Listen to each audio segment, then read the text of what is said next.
La mañana de hoy, 5 de noviembre, representantes de las 18 alcaldías comunitarias de Solojché y el Consejo Permanente por la Vida y del Territorio del municipio de Santa María Chiquimula de Totonicapán llegaron al Congreso de la República a entregar a diferentes ministros de Estado, a la Comisión de Pueblos Indígenas del Congreso y otras instancias de gobierno los más de 39.000 votos en dicho municipio, donde consta que rechazaron los megaproyectos de la industria extractiva en su territorio.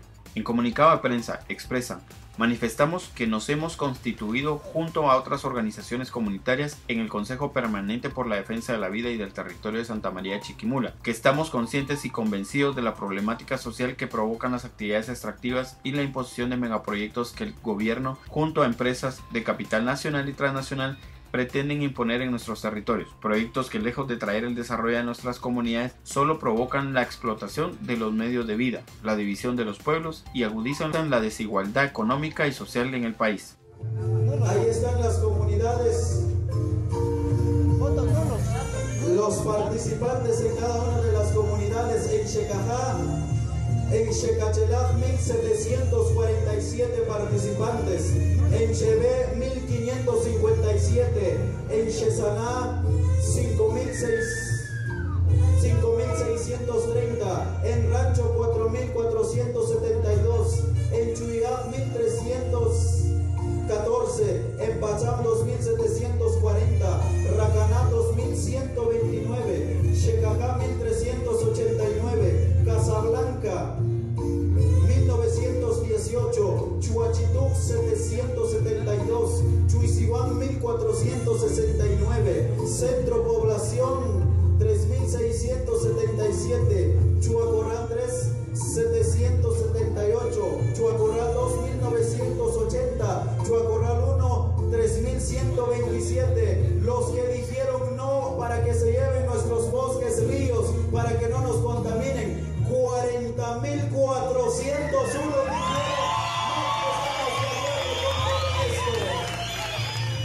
A nivel de toda Santa María Chiquimula, de todos los 40.400 que participaron, imagínense, Chitamberí, 39.198. No estamos de acuerdo que lleven nuestros recursos. Aplausos para estos 39.198. Con información comunitaria, descolonizando la información, prensa indígena y campesina.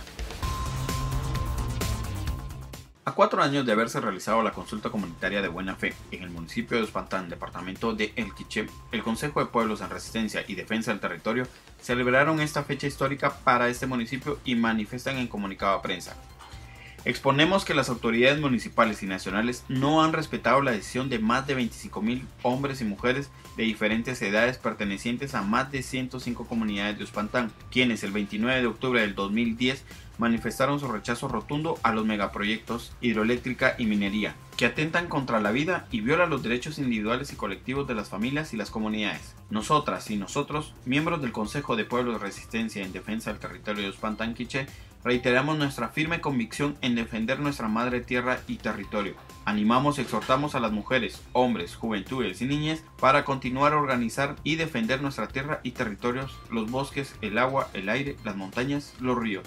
Con información comunitaria, descolonizando la información, prensa indígena y campesina.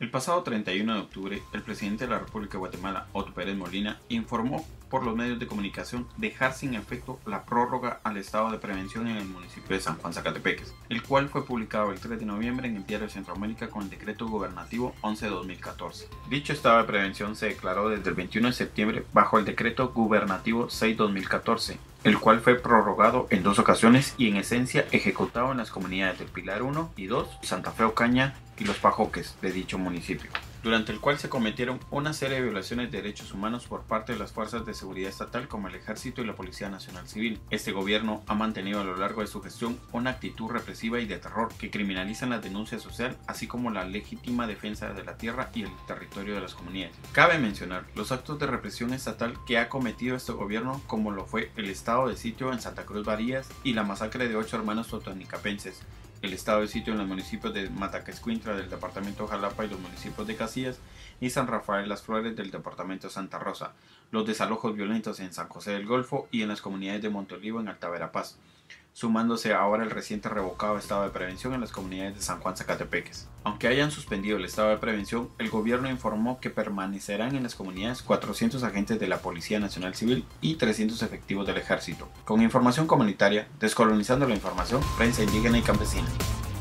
El pasado 28 de octubre concluyó la jornada histórica del Encuentro Mundial de Movimientos Populares realizado en el Vaticano, el cual fue convocado por el Papa Francisco, en el cual participaron organizaciones de excluidos y marginados de los 5 continentes, así como diferentes representantes religiosos, campesinos sin tierras, trabajadores informales, pueblos originarios en lucha, mujeres y organizaciones de derechos ambientales y humanos. Dentro de este encuentro se contó con la participación de Daniel Pascual, de la Vía Campesina Internacional, quien dio a conocer las múltiples violaciones a derechos humanos que se cometen en Guatemala por parte del actual gobierno militar.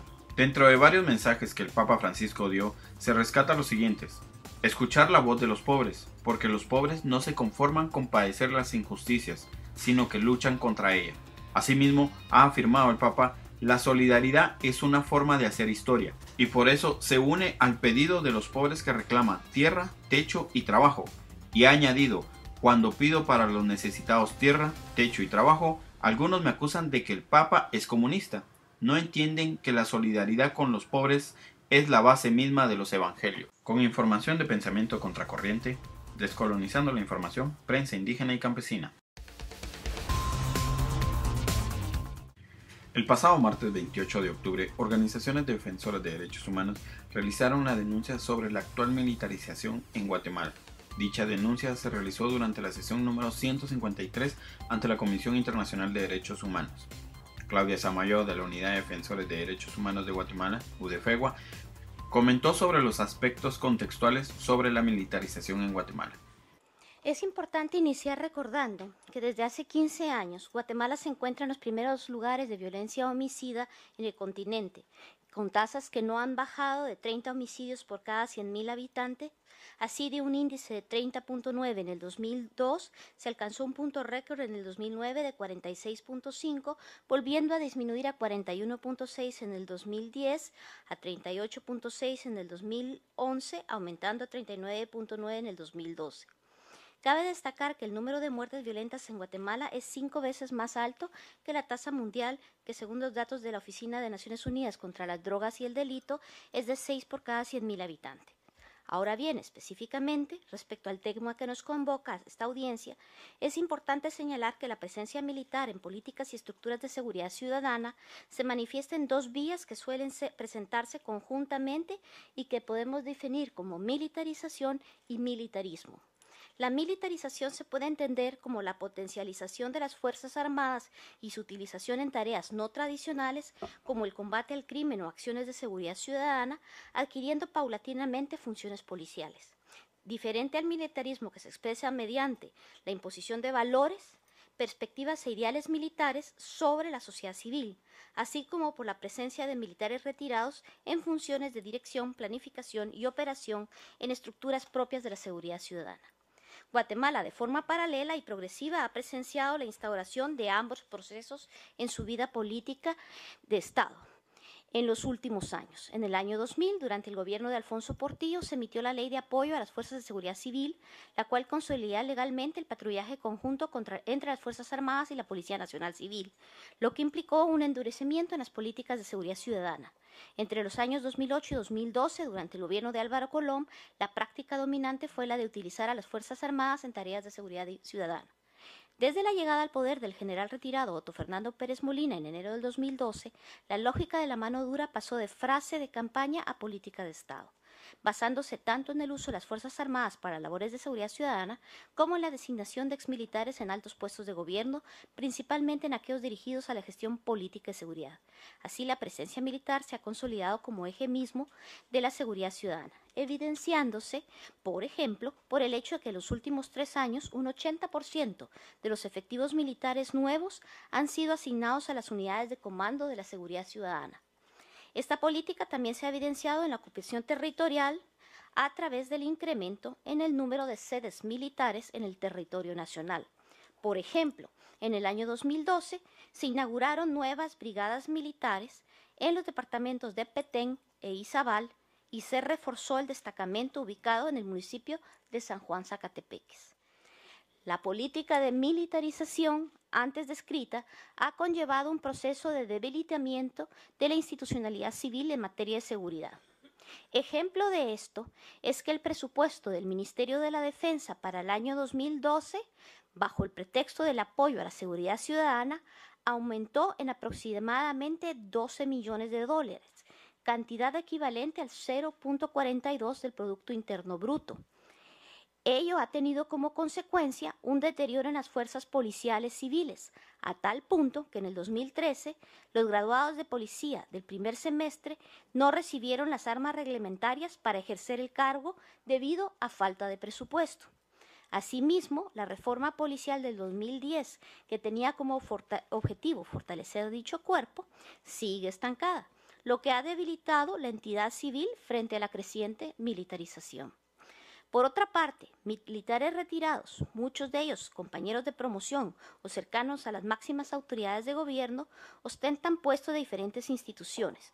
Por ejemplo, actualmente militares retirados ocupan los cargos de Ministro de Gobernación, Viceministro de Seguridad, Secretario Técnico del Consejo Nacional de Seguridad, Secretario de Asuntos Administrativos y de Seguridad, especialistas en la Secretaría de Inteligencia Estratégica, Director General del Instituto de Estudios Estratégicos en Seguridad, Secretario Privado de la Vicepresidenta Roxana Valdetti, Presidente del Instituto Guatemalteco de Seguridad Social, Director de la Dirección General de Migración, Director y Subdirector del Sistema Penitenciario. Otra expresión del militarismo que se vive actualmente en Guatemala son las actividades que realiza el Ejército en coordinación con establecimientos de educación pública, en particular que militares armados den charlas sobre principios y valores a los estudiantes de secundaria.